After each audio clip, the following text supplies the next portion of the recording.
Right as March Madness starts, NASCAR had to drop a pretty big news bomb today, and it's not with a 2023 driver lineup change. It's not the 2023 NASCAR schedule, new track, anything like that.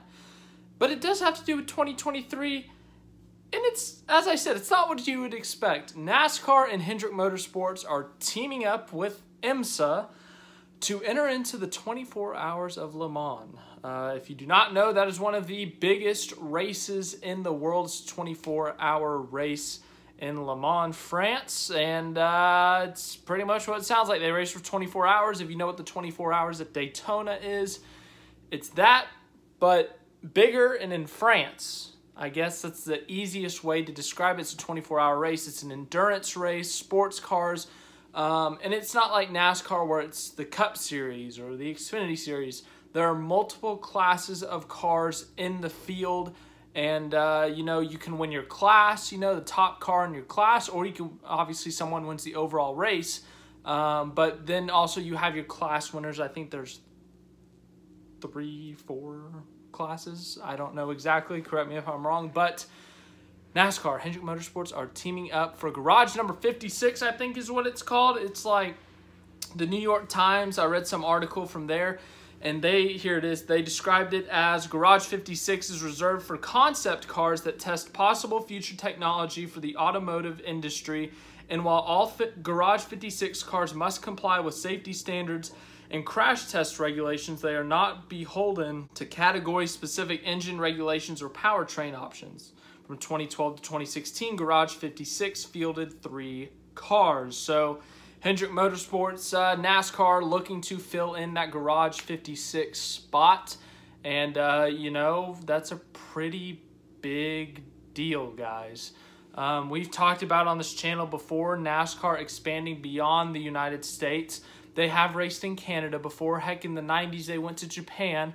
But other than that, NASCAR is American. It's the most popular motorsport in the United States. Most of the drivers are from the United States. All the teams are obviously based in the United States. And I'm not saying we got to go full international, you know, like changing countries every week or anything. But, you know, if you want to grow an audience, you want to grow your fan base, sometimes you got to step out of the box. You got to think a little bit more. And this is putting NASCAR on a global scale, one of the biggest motorsport events in the world every single year. And it's like what we talked about with what's the team called? Team Hesseberg, with the Dutch investors, and then Jacques Villeneuve driving the car, and then they also have Loris Hezemans driving the car. He's a Dutch driver. Having some of that international viewership because it's an international team. But this one is completely different. They are actually going overseas, taking a car overseas. I don't believe they're going to be like I mean, technically they're competing, but they're the only one in their class. And I don't know how competitive they're going to be in terms of the whole field. But, you know, in terms of an international kind of pull, you want to get as many fans as you can, obviously. But from an international standpoint, to gain the respect and the attention from the international world, it's a big deal to go over to France. Obviously, I don't know who the drivers are going to be, but you'd have to assume they're probably going to be NASCAR or former NASCAR drivers. We've seen Jimmy Johnson, 7-time NASCAR champion, now at IndyCar. He has done some endurance racing before. He's run the 24 hours at Daytona. We've seen Chase Elliott run that race. Kyle Larson has run that race. I want to say some other NASCAR drivers have done that. I want to say Austin Dillon, but you got to correct me if I'm wrong there. But multiple NASCAR drivers have run it, and I'm assuming if it is going to be NASCAR drivers, Rick Hendrick's going to be biased towards his guy if he gets to pick, and he's going to choose his guys or former guys in Jimmy Johnson's case. But, man, how iconic would it be if the driver lineup was Jeff Gordon? I don't think Jeff Gordon would do it, but let me dream as a Jeff Gordon fan. What if it was Jeff Gordon, Jimmy Johnson, Kyle Larson, and Chase Elliott? That would be epic. It would be an epic lineup. NASCAR fans, Hendrick Motorsports fans like myself would go crazy, but I don't think that's going to be the lineup. But I definitely think Jimmy Johnson's going to be a candidate. And speaking of drivers, Kyle Larson just 10, 15 minutes ago responded to the tweet about Hendrick Motorsports doing this thing, about going global, the 56 garage entry, whatever it's called. He said, need a driver. So Kyle Larson, he's an option. He's run one of these endurance races before. So I think he won as well. I don't know if it was his class or the overall race, but I believe he was a part of the winning team. I know Jeff Gordon has won the 24 Hours at Daytona, so there you go. But let's just read some of the details while we got it. So here's what NASCAR said. NASCAR on their post, NASCAR and Team Hendrick will team up for Garage 56 entry at the 24 Hours of Le Mans in 2023. Hendrick Motorsports said, let's show the world. Welcome to Garage 56. Posted a little video.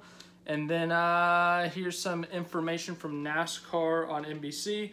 It says it would be a specifically modified Chevy Camaro ZL1 built by Hendrick Motorsports.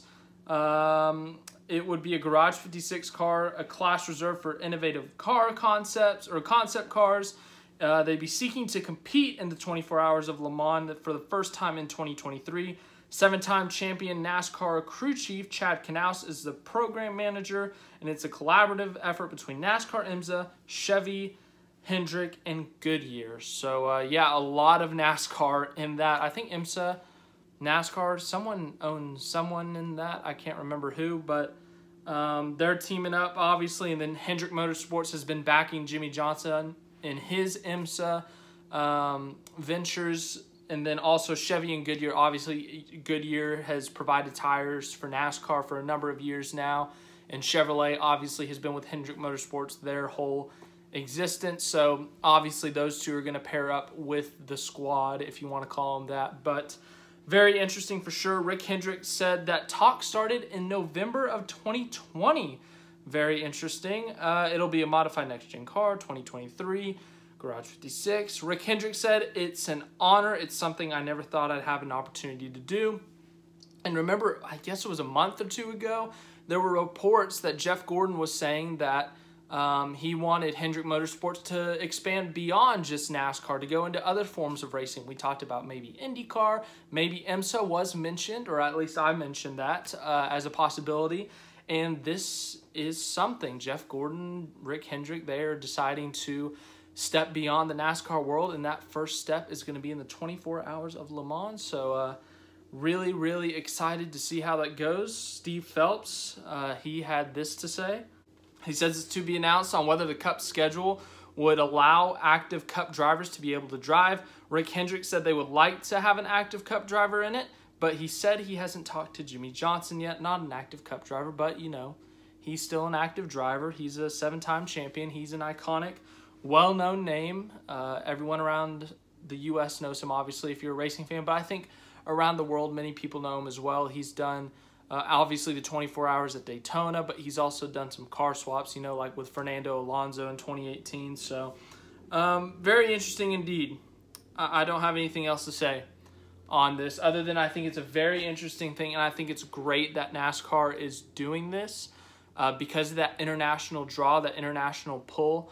You know, obviously you got to make the fans you have happy, and I think NASCAR has been slowly progressing that way with this new car, putting the cars back in the driver's hands, making very unique schedules. But, you know, I think, you know, you also got to try to get new fans as well. That's the whole thing, to get new fans, to gain your fan base, to go higher in popularity. And I think trying to get an international fan base will be huge, or it will be a big, huge help going to one of the biggest races in the world and fielding a car.